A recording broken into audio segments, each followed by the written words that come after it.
주로 큰 영광을 올려드리겠습니다.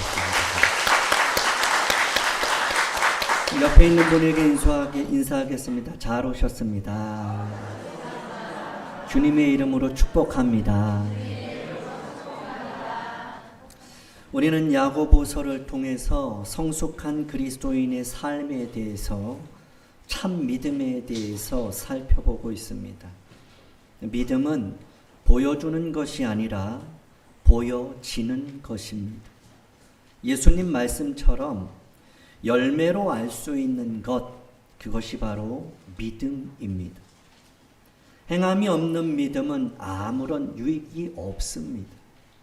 구원도 없고 헛되고 헛된 죽음 믿음이 행함이 없는 믿음입니다.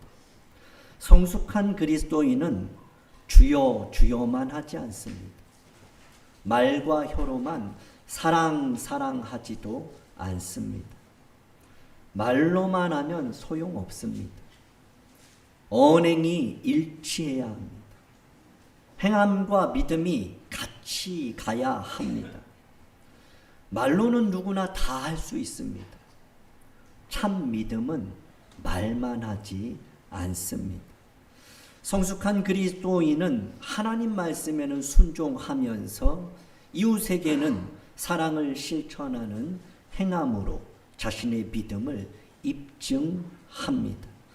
야고보는 한 샘에서 단물과 쓴물이 동시에 나올 수 없다고 말하면서 한 입에서 찬송과 저주가 함께 나오는 것은 마땅하지 않다라고 말합니다. 당시의 그리스도인들 또한 말을 잘한 것 같습니다. 아니, 말은 잘한 것 같아요. 하나같이 자신들이 지혜와 총명이 있다고 생각을 한 것이죠. 그래서 야고보는 참 지혜에 대해서, 지혜로 행하는 믿음에 대해서 말씀하고 있습니다. 자, 먼저 야고보는 선생 노릇하면서 자칭 지혜 있다고 여기는 자들을 향하여 오늘 본문 야고보서 3장 13절에 이렇게 반문합니다. 너희 중에 지혜와 총명이 있는 자가 누구냐라고 묻습니다. 너희 중에 지혜와 총명이 있는 자가 누굽니까? 라고 묻는 것이죠. 여러분은 어떠신가요? 여러분은 지혜와 총명이 있습니까? 아니, 우리 중에 지혜와 총명이 있는 자는 과연 누구입니까? 이 답을 하기에 앞서서 우리는 먼저 지혜가 무엇인지 알아야 합니다. 성경을 보니까 지혜와 총명이 있는 사람이 여러 명 있습니다.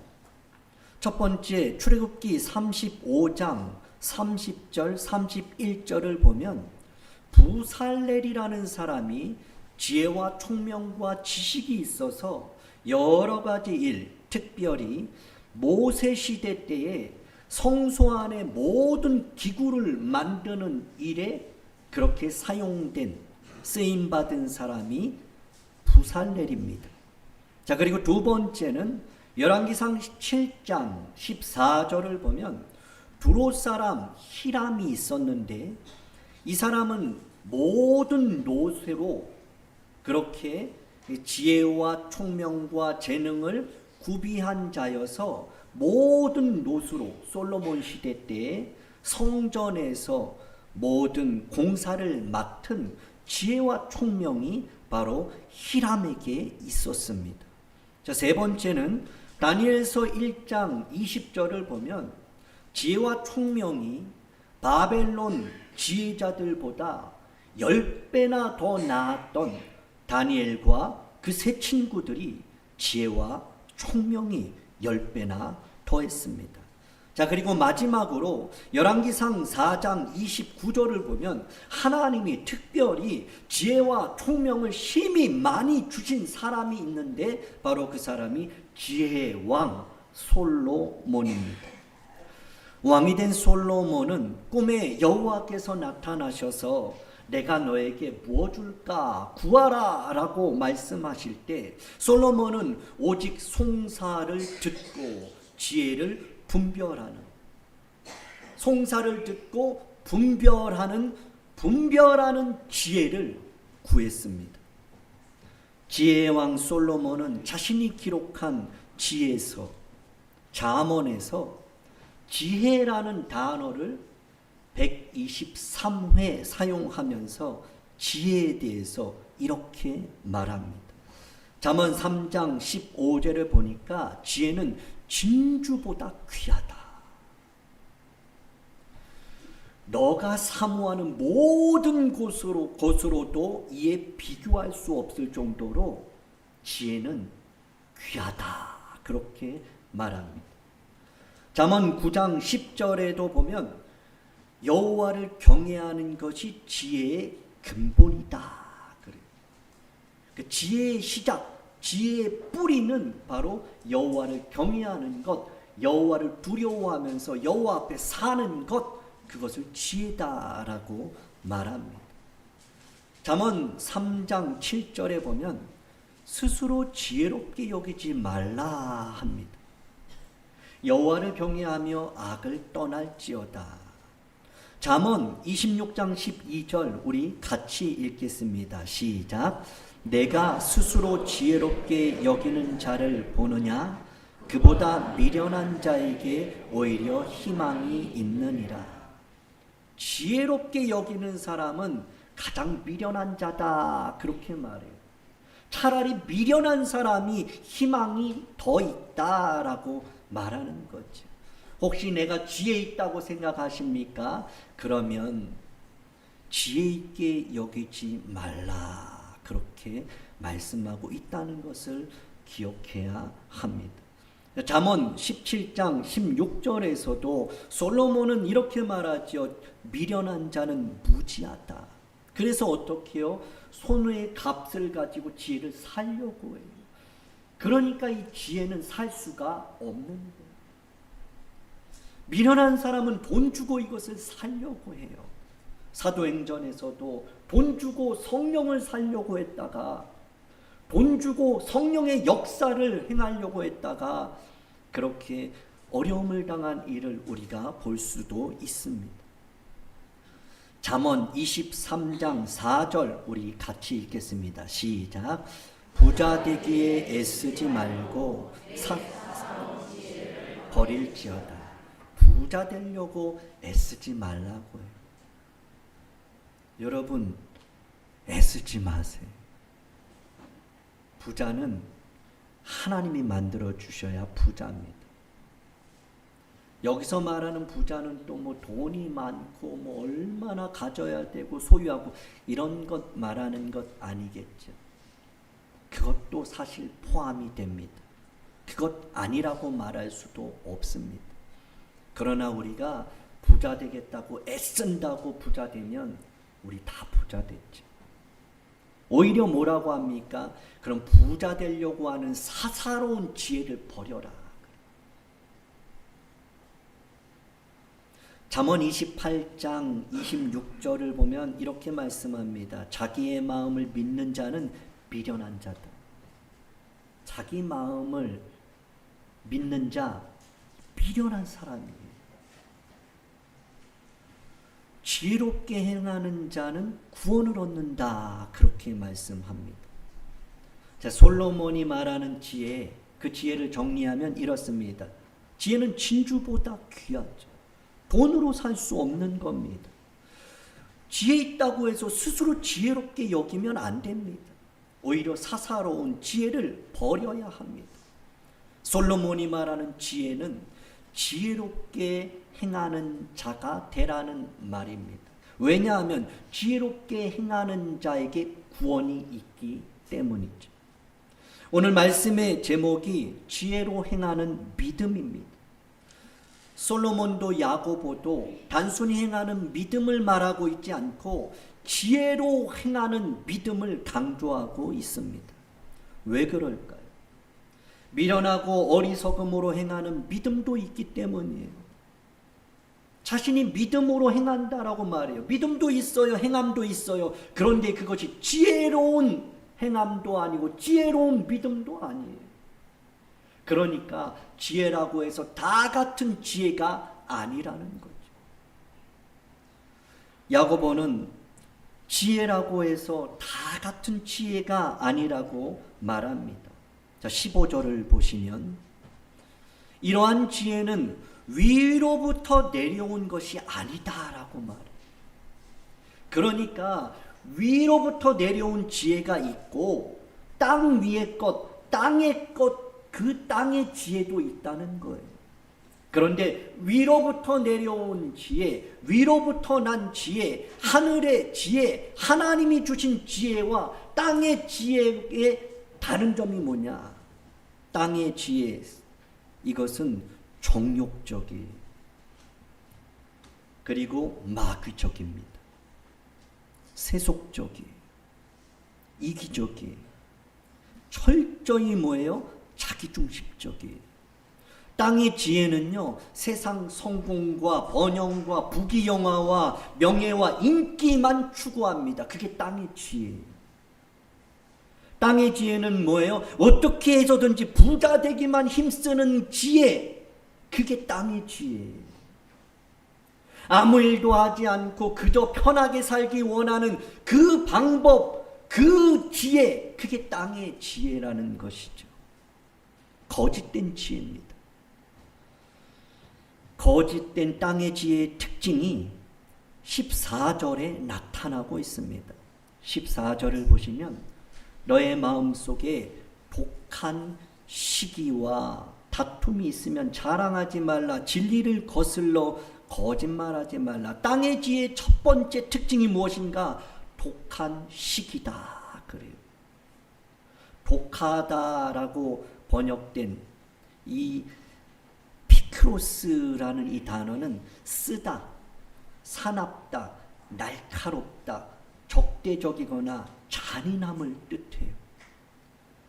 그리고 시기로 번역된 이 젤로스라는 이 단어는 열심, 그리고 열정을 의미하죠.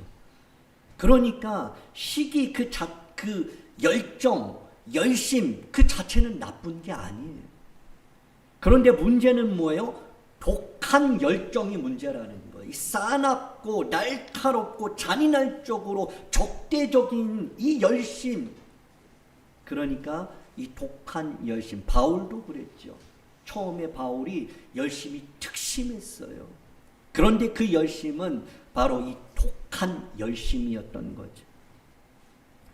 남이 잘 되는 것을 견딜 수 없어 하고 사촌이 땅을 사면 배 아파하는 이 아픈, 배 아파하는 이 시기, 이 질투, 이것이 바로 땅의 지혜를 가진 사람의 특징입니다.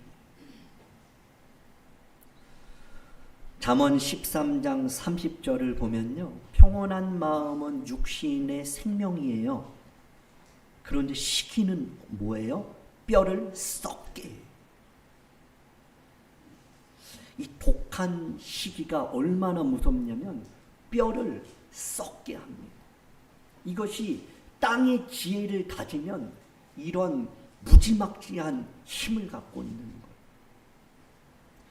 거짓 지혜, 땅의 지혜의 특징 두 번째는 다툼입니다. 자, 이어지는 16절 우리 같이 한번 읽겠습니다. 시작.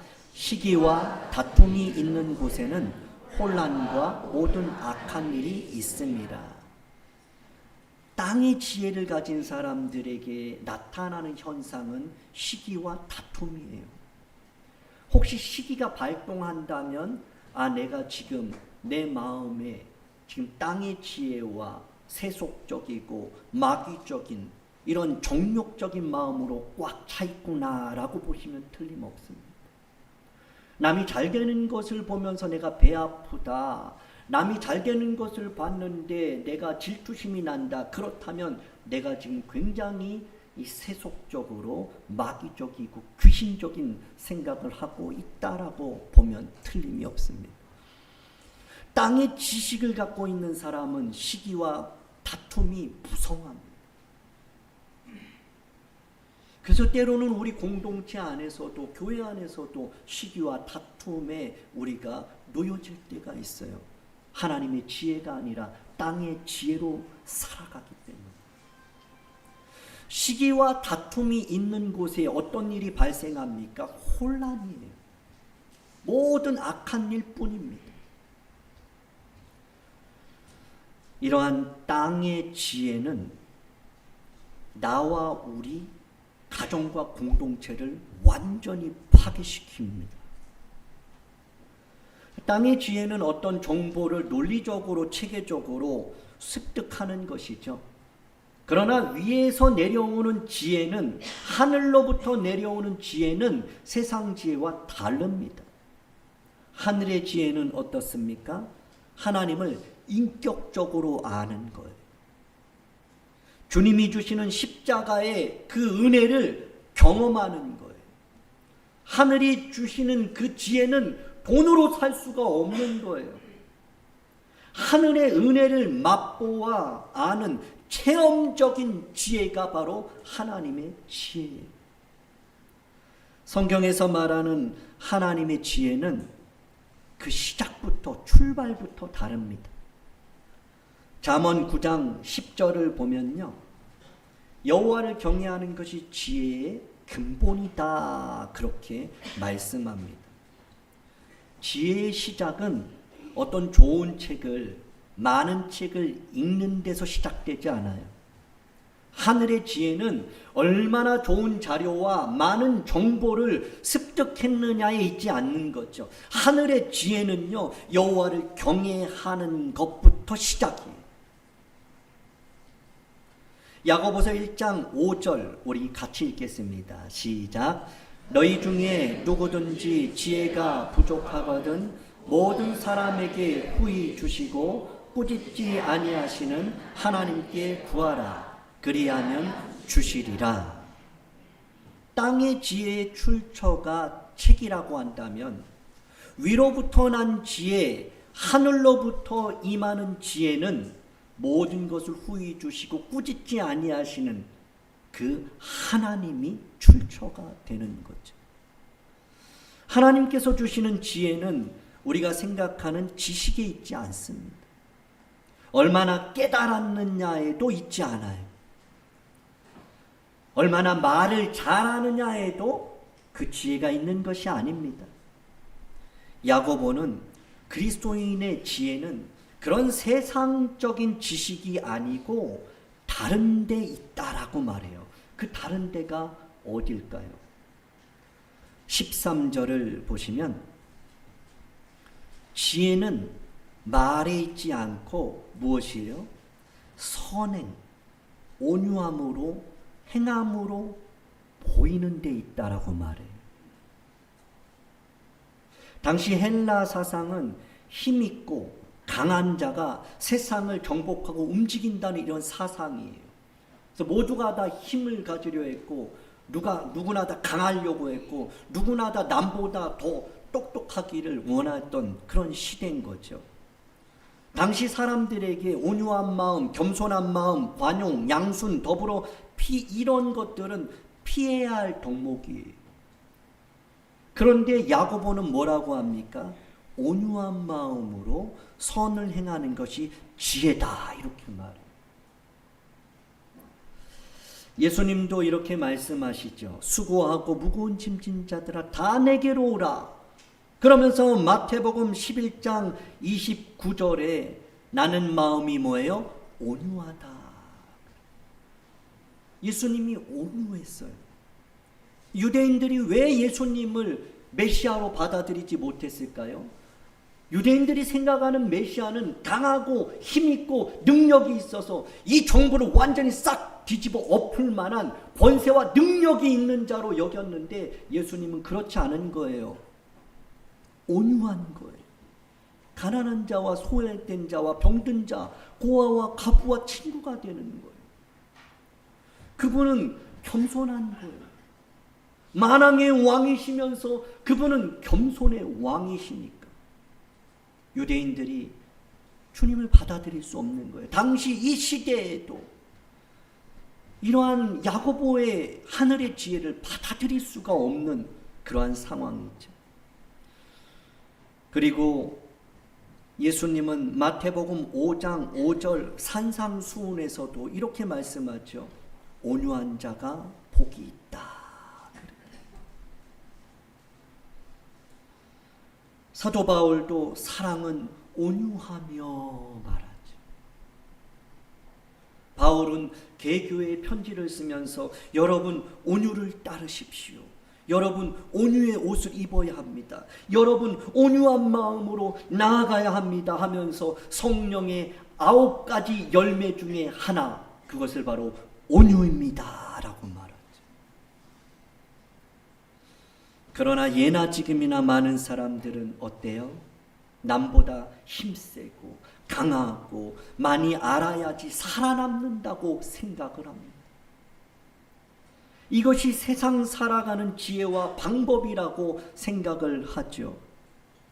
심지어는 교인들 중에서도, 믿는 사람 중에서도 자기 것 잘 챙겨 먹는 사람이 똑똑하고 지혜롭다고 말하는 것도 듣는 시대입니다. 아니 어떻게 자기 것 잘 챙겨 먹는 게 지혜고 똑똑한 거예요? 그러나 야고보는 말하죠. 하나님이 주시는 지혜, 위로부터 난 지혜는 그런 것 아니라고 말해요.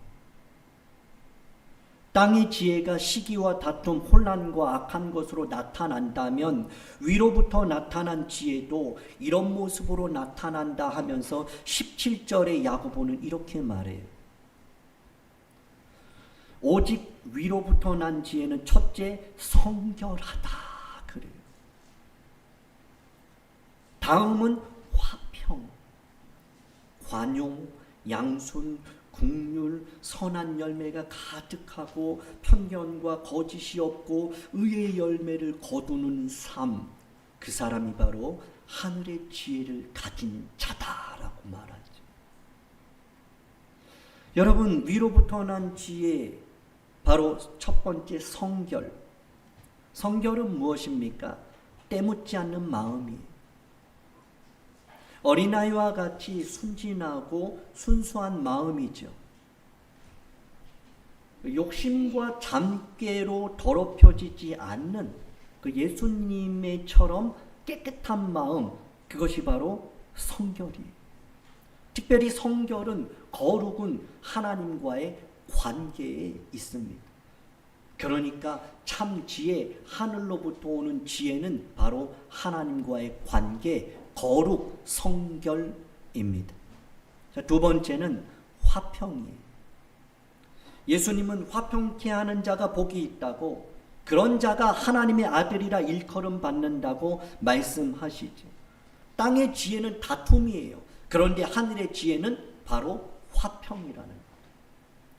땅의 지혜 있는 사람은 맨날 다퉈요. 맨날 다퉈. 가정에서도 다툼이 끊이질 않아요. 자녀들과 부모의 이 대화가 다툼으로 시작해서 다툼으로 끝나요. 그런데 하늘의 지혜를 가진 사람은 다투고 싶지만 화평을 이루어요. 다투는 곳에 불을 껴지는 사람이 아니라 그 다툼이, 그 사람이 가면 하늘의 지혜로 다 화해가 일어나는 거예요. 땅의 지혜를 가진 사람일수록 어떻습니까? 비교를 잘해요. 비교. 땅의 지혜는요, 자꾸 남을 판단하고 남을 비교하고, 그리고 남을 쉽게 뭐예요? 판단하면서 정죄까지. 그리고 말 참견도 잘하고 상대방이 말하는 중에서도 잘 끼어드는 이러한 것, 땅의 지혜. 이상한 궤변으로 반론하면서 화평을 은근히 깨뜨리는 자, 땅의 지혜가 많은 사람이에요. 잠언 20장 3절을 보면 미련한 자마다 다툼을 일으킨대요. 다툼은요, 미련한 자가. 그렇다고 해서 우리가 무조건 뭐 다 좋은 게 좋은 거다라고 하는 그런 말씀 아니죠. 사도 바울이 유언으로 남긴 게 뭐예요? 나는 선한 싸움 싸웠다. 선한 싸움이 뭐예요? 진리 앞에는 물러서지 않는 거예요. 하나님 말씀 빼고는 다 양보해야 되는 거예요. 할렐루야. 할렐루야. 교회 안에 보면 진리 때문에 안 싸워요. 진리 때문에 안 다퉈요. 정말 뭐 말도 안 되는 뭐 이런 것 갖고 진짜 싸우나 다투나 이런 것을 볼 때가 있죠. 땅의 지혜에 묶여 있기 때문에. 미련한 자는 다퉈요. 그런데 여러분, 지혜로운 자, 하늘의 지혜를 가진 사람은요, 다툼을 멀리해요.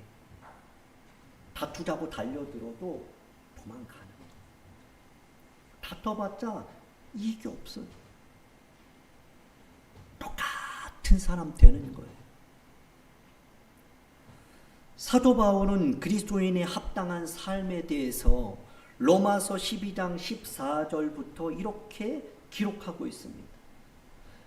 너희를 박해하는 자를 뭐하라고요? 축복하라. 예수님도 그랬죠. 원수를 사랑하라. 너희를 핍박하는 자를 위해서 오히려 기도하라. 하늘의 지혜. 우리가 어떻게 원수를 사랑해요? 아니, 나를 괴롭히는 저 사람을 위해서 어떻게 축복을 해요? 그러나 하늘의 지혜를 입은 자는 할 수 있어요. 할렐루야. 땅의 지혜는 안 돼요. 죽었다 해도 안 됩니다. 그런데 하늘의 지혜가 임하면 우리는 나를 박해하는 자를 위해 축복할 수 있고 그를 위해 기도할 수 있는 거죠. 15절에서는 이렇게 말해요. 그리스도인의 합당한 삶에 대해서 즐거워하는 자들과 함께 즐거워하는 거예요. 우는 자들과 함께 즐거워하는, 이게 지혜예요. 아니, 옆에서는 신나서 막 즐거워하고 있는데 막 울고 있는 거예요. 아니, 잔치집에 가서 막 웃고 있는 거예요. 이건 미련한 사람이고 땅의 지혜, 자기 생각에 갇혀 있는 사람이에요. 장례식장 가서 모두가 다 슬퍼하고 모두가 울고 있어요. 가슴을 치면서 어찌할 바를 모르고 있는데 거기서 함께 우는 게 지혜예요. 그런데 거기서 웃고 그렇게 농담하고 이런 것들은 땅의 지혜에서 아직 벗어나지 못한 우리의 연약함이다. 말할 수 있는 것. 자, 그러면서 16절 우리 함께 읽겠습니다. 시작. 서로 마음을 같이하며 높은 데 마음을 두지 말고 도리어 낮은 데 처하며 스스로 지혜 있는 채 하지 말라. 지혜가 있어도 남들보다 조금 아는 게 있어도 마음을 낮게 하라 합니다. 그리고 스스로 지혜 있는 채 하지 말라는 거예요. 여러분 주변에서 우리가 지혜 있는 척하면 와, 이 사람 똑똑하다, 당신 최고야 라고 말해요. 뒤돌아서는 어유 뭐 없어 그래요. 차마 말씀드리지는 못하죠. 여러분 아는 채 하는 것 교만은 알게 하신 것이 있다면 하나님의 은혜요. 하나님께 영광 돌릴 뿐만 아니라 더 낮아져야 하는 것, 더 겸손해져야 하는 것, 그것이 지혜 있는 사람이에요. 그리고 17절에서 이렇게 말해요. 아무에게도 악을 악으로 갚지 말아라. 정말 못 견디는 일 있잖아요. 진짜 잠을 잘래도 자꾸 떠오르는 아주 분이 나는 일 있잖아요. 그런데 그거 악으로 갚지 말래요. 그리스도인은 그러한 삶이 아니라는 거예요. 그리고 모든 사람 앞에서 뭐라 그래요? 선한 일을 도모하라. 선한 일을 힘써 행하라. 그렇게 말씀합니다. 그리고 18절에 이렇게 마무리해요. 18절 우리 같이 읽겠습니다. 시작. 할 수 있거든 너희로서는 모든 사람과 더불어 화목하라. 할 수 있으면 모든 사람과 화목하라. 샬롬하라. 악에게 지지 말고 화평함으로 선으로 악을 이겨라. 이것이 바로 하늘의 지혜다. 세 번째는 관용이에요. 관용. 관용은 뭐냐면 상대방의 기분을 깊이 배려하는 마음이에요. 그런데 어린아이와 미성숙한 사람은요, 상대방을 배려할 줄 몰라요. 자기밖에 몰라요. 철저히 뭐예요? 자기중심적이에요. 그러나 성숙한 사람일수록 어떻게 해요? 다른 사람을 배려할 줄 알아요. 상대방의 입장에서 늘 서 있지요. 그리고 저 사람이라면 나는 어떻게 말하고 생각할까? 입장 바꿔놓고 늘 생각하고 또 한 번 생각해요. 이것이 지혜예요. 이것이 배려예요. 이것이 관용인 거죠. 자신의 감정을 마음대로 쏟아내는 사람이 아니라 상대방의 감정을 더 살피는 것. 이것이 관용이죠. 그런데 세상 사람들이 볼 때 이 관용이라는 거, 너그러운 거, 남을 이렇게 배려하는 것, 이것이 때로는 바보 같아 보일 수 있어요. 그래서 너는 왜 맨날 그렇게 바보같이 그렇게 손해만 보냐? 이런 말해요. 혹시 여러분의 자녀들이 남을 배려하걸랑 절대로 그런 말씀하지 마세요. 잘했다 그러세요. 어유 우리 하늘의 지혜를 받은 우리 아들 장하다 이렇게 칭찬해 주세요. 뭐 조금 손해봤다고, 조금 자기 거 못 챙겨 먹었다고, 너는 왜 이렇게 바보같이 맨날 자기 것도 못 챙기고 맨날 남만 이렇게 챙겨주고 그러냐? 그러지 마세요.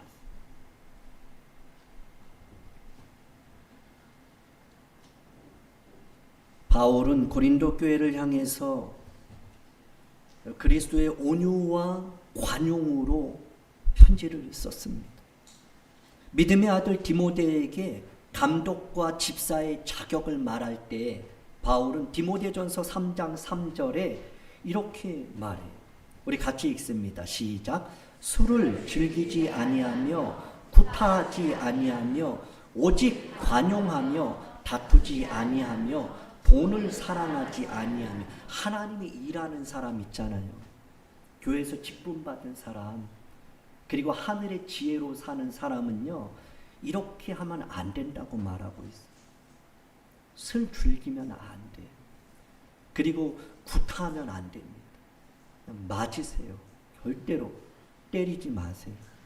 아이들도 잠언에서 또 채찍하라 그러는데 어떤 사람은 채찍하라 그랬다고 그게 채찍이 아니라 몽둥이로 때리는 사람. 다투지 않아요. 돈 사랑하지 않아요. 일만하게 뿌려. 돈에 매이지 말라는. 돈 많이 벌려고 힘쓰고 애쓰지 말라는. 돈 때문에 머리 굴리는, 잔꾀 불리는 것, 이거 하늘의 지혜랑 거리가 멀다는 것. 자, 그리고 네 번째는 양순입니다. 양순, 권사님. 안양순 권사님. 양순 나왔어요. 양순. 하나님의 지혜가 이 충만한 사람이 나타나는 삶의 모습이 우리 권사님. 양순, 양순. 양순은 뭐예요? 잘이라는 단어와 설득되는 단어의 합성어예요. 그러니까 양순한다는 것은 잘 설득된다, 잘 받아들인다, 잘 이렇게 순종한다, 쉽게 순종한다. 이것이 양순이에요. 그러니까 양순은 수용적인 거예요. 받아들이는 거. 딱 그냥 닫아 거는 게 아니라 자신을 딱 열어놓고 그 사람이 이야기하는 것을 다 받아주는 거예요. 이것이 양순이에요. 그러니까 하나님의 지혜는요, 다른 사람이 얘기하는 것을 자꾸 그냥 밀어내고 배척하고 안 듣고 자기 말만 하려고 하는 이러한 지혜가 아니라 저 사람이 무슨 말을 하는지 그것을 잘 듣는 거예요. 잘 받아주는 수용적인 거죠. 지혜로운 사람일수록 어때요? 마음이 열려 있어요. 그런데 어떤 사람들은 마음이 꽉 닫혀 있잖아요.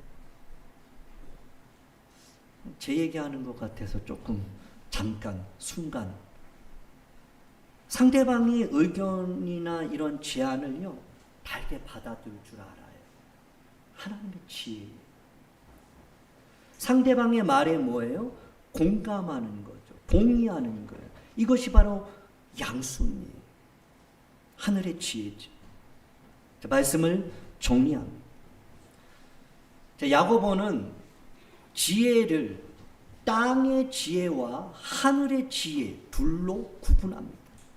그러면서 땅의 지혜는 시기와 다툼으로 나타나고 그 시기와 다툼 가운데는 혼돈과 악함이라는 것밖에 나타나지 않는다라고 말하면서 하늘의 지혜는 첫째 성결, 다음에 화평, 관용과 양선이며 그리고 긍휼과 선한 열매가 가득한 이러한 삶으로 그러한 의의 열매를 거두는 삶이 하늘의 지혜의 그러한 열매로 나타난다라고 말씀합니다. 이 시간 우리는 야고보가 말하는 땅의 지혜와 하늘의 지혜를 살펴봤습니다. 여러분에게는 어떤 지혜가 있나요? 여러분은 어떤 지혜를 원하고 어떤 지혜를 지금까지 구하셨나요? 부모된 여러분들은 자녀들이 어떤 지혜가 있기를 원하고 우리 자녀들이 어떤 지혜자가 되기를 원하셨나요? 하늘의 지혜를 구할 수 있기를 주님의 이름으로 축복합니다. 하늘의 지혜를 얻는 부모가 먼저 되어서 하늘의 지혜를 위해 자녀들을 위해 기도하는 그러한 지혜로 행하는 참 믿음의 부모 세대가 되기를 주님의 이름으로 축복합니다. 기도하겠습니다.